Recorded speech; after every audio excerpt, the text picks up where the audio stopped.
وقال نسوة في المدينة امرأة العزيز تراود فتاها عن نفسه قد شغفها حبا إنا لنراها في ضلال مبين.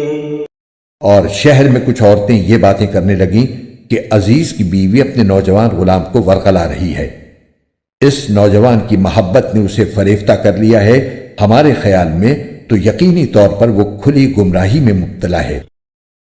فلما سمعت بمكرهن أرسلت إليهن وأعتدت لهن متكئا وآتت كل واحدة منهن سكينا وقالت اخرج عليهن فلما رأينه أكبرنه وقطعن أيديهن وقلن حاش لله ما هذا بشرا إن هذا إلا ملك كريم.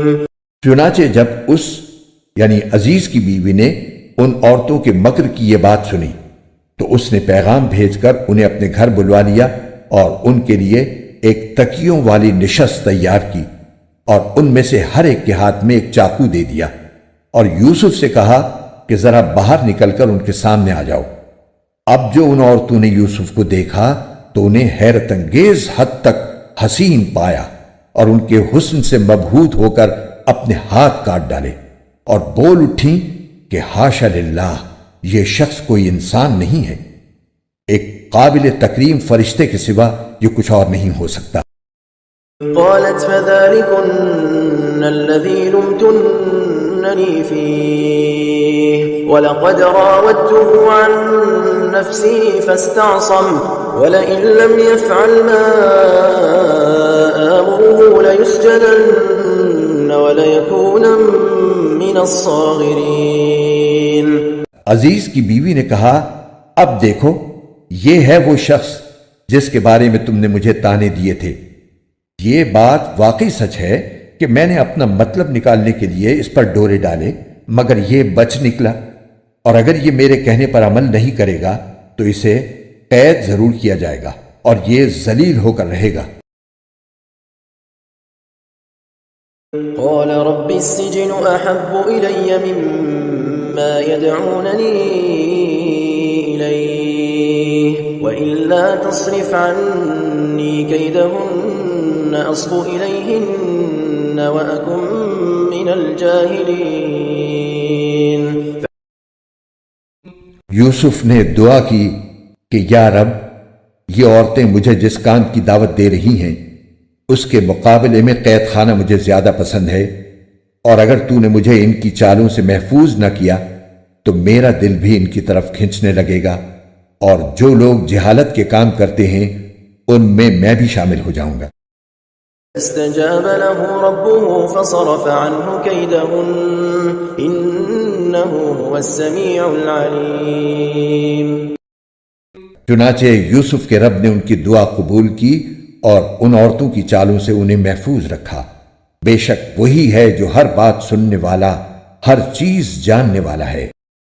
ثم بدا لهم من بعد ما رأوا الآيات ليسجننه حتى حين. یوسف کی پاک دامنی کی بہت سی نشانیاں دیکھ لینے کے بعد بھی مناسب یہی سمجھا کہ انہیں ایک مدت تک قید خانے بھیج دیں۔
ah, ah.